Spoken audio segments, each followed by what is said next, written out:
test that was basically a reading and writing test. And the first time they gave the test a few years ago, about 4 or 5 years ago, 59% of the entering group of teachers failed the test. And it was really the ability to read and to write about what you've read. It involved critical thinking and critical analysis. I suspect that if they had asked them about their knowledge of their field, the results would have been just as bad.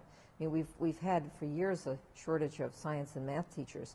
I believe we have a shortage also in history in particular, because most of the people teaching history don't have a history major or a history minor.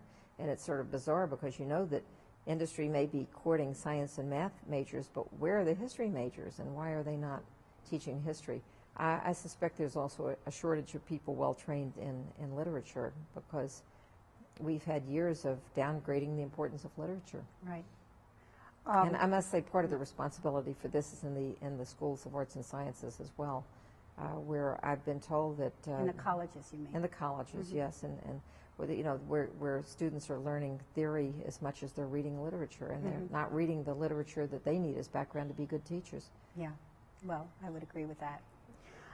You were instrumental when you served as Assistant Secretary of Education in the development of academic standards. I mean, again, I'm not quite sure what that means, academic standards, but I wonder if part of the spin-off of that was the proficiency testing that we see going on everywhere. It seems almost epidemic in schools. Do you have feelings about that? It seems to me it's problematic when there's so much testing, and yet I understand your feeling about the need for standards and the need for testing. Well, you know, standards and tests are different things. Okay. Standards represents an aspiration about what you would like, what you would hope students would know and be able to do at different points in their career.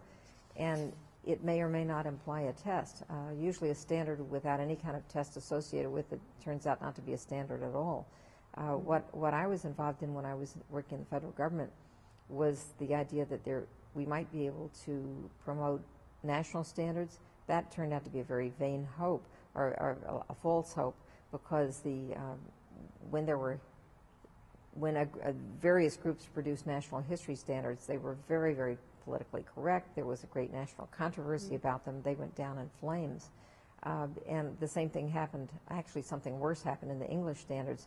It ended up that the English standards, which were mainly written by the National Council of Teachers of English and the International Reading Association, had no literature and downgraded the importance of knowing the conventions of language, which we would refer to as things like spelling and grammar and punctuation and so forth. And so you were left with kind of some vague blather that sounded like it came straight out of the catalog of a school of education. So that was not a very successful effort, I must say. The idea was good, but the idea implementation was good. Problematic. Well, yes, indeed, because in fact we do have something like national standards. Our kids participate all the time in international test of math and science, and we know they don't do terribly well. But math and science are international studies. There's nothing unusual about how you teach math in, let's say, California or Alaska as opposed to New Jersey and Florida. Math is really the same worldwide. The same would be true of science. The culture-bound subjects, history and literature, are much more problematic. Right. I can see that. In fact, I mean, you do concentrate on the humanities in your book. In terms of national standards, though, I guess I think of European countries as having national standards and doing that in the humanities. Can we learn from them? Do you think they're doing it right? How could we learn from them? Well, see, at the time that I got involved in this notion that was a great idea to have national standards, I thought it was a possibility. The problem, and it may be that one day it will happen, I do think that there is an American culture. I do think, and I've argued, that it's not a white culture. It's a very racially mixed, religiously mixed, interesting blend of peoples from all over the world that have created this interesting American culture, and that there are people, you can identify specific people and writers from, let's say, the 18th century, the 19th century, the 20th century, and you can be as inclusive as possible and still say there is an American culture. And you can also say the same about other cultures as well. Other cultures, we have in this country a higher education professoriate who will say in any question about standards, well, who's to say, who's to decide? Therefore, we should teach no one in particular. You know, and then that gives the textbook publishers the leeway to put Xena Warrior Princess in as an example of what kids ought to be learning, or how to read a telephone book, because no one can agree on anything. And yet, I think that if you can get a group of people in the room and say, what would you want students to know by the time they graduate high school, and recognizing that there's a limited amount of time, we could agree. But you do think so? I do think so. So you're optimistic there. I think agree with you there that we could agree. I do think it's possible, but I don't think it's going to happen soon. It may happen one day. I mean, in terms of your experience, and I'm sure you've served on many committees, you've chaired committees, do you come up with agreement? Or do you find that there is this splintering where you have one group that's, I guess, more traditionalist and wants the literary canon, say, if we're speaking about literature, and the other group that wants something far more eclectic and pluralistic in terms of different sorts of authors and ethnicities? To the extent that we continue to be, and you're correct that there is that division, and when you speak of the canon, what I think of is something very inclusive. I see it as including lots of people who are not white, who are not native born, but who've added to the interesting thing that we think of as American culture. And I also think of English writers as being part of the cultural mix of what we want American students to know. Now, saying that there is more than anyone can learn in 12 years doesn't mean that therefore you should waste the 12 years reading junk or just reading whatever is thrown into the textbook. But I think that so long as we maintain the argument that we can't decide, then we'll never have any agreement. And what we have instead is some kids, particularly in very elite suburban schools and in very elite private schools, getting a really, really rich background for college and for life, and everybody else getting the vapid stuff where there's nothing memorable. So you do see a great divide in terms of education in this country? Yes. In terms of rich and poor? Well, in terms of rich and poor, but also in terms of the kind of, it's the concept that E.D. Hirsch Jr. writes about of cultural literacy. And cultural literacy is very important, just to be able to pick up a national newspaper, whether it's the New York Times or the Boston Globe or the Wall Street Journal, and to be able to read a story and have the references to understand what's going on, whether it's in your own community or state or nation. And you do need a vocabulary for that, and that's where the great divide is, because television takes the lowest common denominator, and I think the reason we have schools is to raise us above the lowest common denominator. You have worked for both a Democratic and a Republican president, I guess, in the opposite order. Do you feel that there is a great deal of partisanship in educational policy? I mean, you've been able to, I think, when you write this book, you take potshots, in a sense, at both sides. Do you feel that partisanship has entered this field of education to an extent that it's really paralyzing? And is that part of the problem? Well, my experience, and certainly over the last 15 years, is that education policy has been bipartisan. Even something that has now become controversial, such as the No Child Left Behind law, passed with 90% of the vote in both houses. And Senator Kennedy of Massachusetts and Congressman George Miller who is a very partisan Democrat from California, were co-sponsors. I think it's becoming more partisan as the election approaches, but I believe that when the election is over, we will still have the need to have some agreement on what our kids should be learning and whether they've learned it. And I think that I'm not happy with the state of testing in this country. I think most of our standardized tests are very inadequate.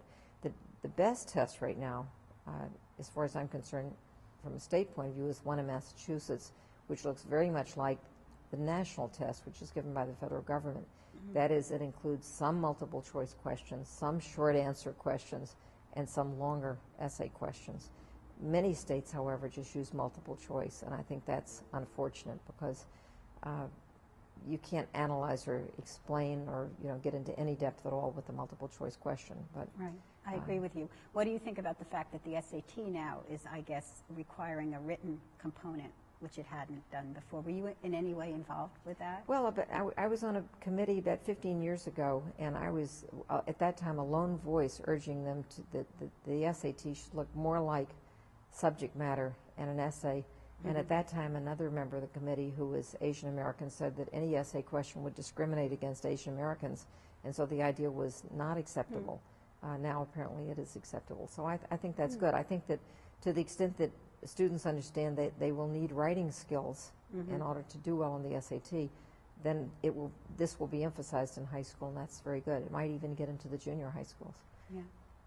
So are you optimistic ultimately about education in this country?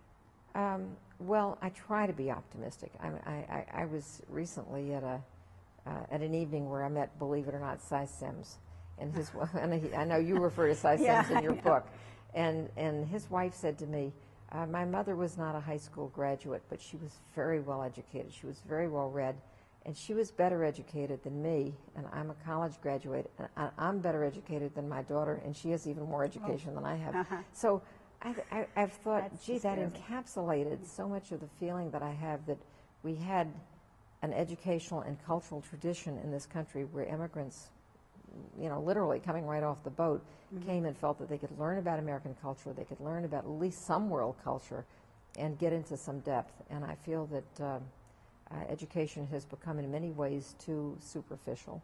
So I worry about that, and I worry about how we're going to turn that around. And I feel that my baton is in the process of being passed on to a new generation.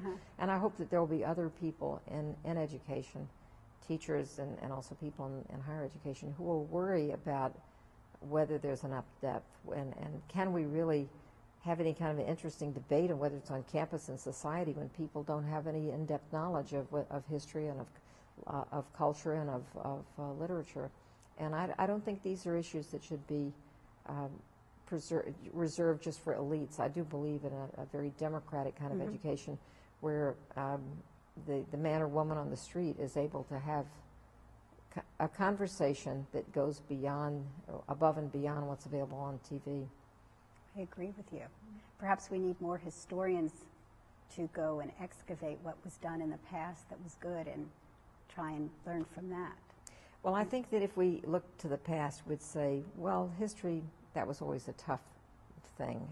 Literature, we really had a much better school culture in literature than we have today. And I've gone, one of the things I love to do is I buy old school books, and I pick them up at flea markets and auctions and so forth. And beginning of the 20th century, the school books were wonderful. I mean, they really had the best of English literary tradition for young kids. I mean, even if you go back to the McGuffey readers, you'll find wonderful entries that will be better than most of what you'll see in American textbooks today. And what was different then was there was a feeling on the part of the people who made the textbooks, and they said it up front. They said, our job is to find the best literary gems and to teach them to the upcoming generation. And you won't find any such reference in the beginning of textbooks now. Kind of idealism there that we've lost. There was a sense of, and it's something that I still felt when I was in school in the 50s. The teachers, in essence, said, they didn't say it in these words, but they said, you're barbarians, we are here to civilize you. And we understood that. We were barbarians, and with some of us it worked. And I would like to, I guess I still have that missionary spirit about education, that it is to raise the level of culture, the level of not just intelligence, but also rationality, so that we are better able to resolve things through words and not through fighting, and also to, in the times of extremists, which all of us have in our lives, to be able to reflect on more than just the daily events, but rather have something to think about that's worth thinking about. Well, thank you, Diane Ravitch, for sharing your missionary spirit about education with us today. Thank you. And thank you for joining us at the Drexel interview.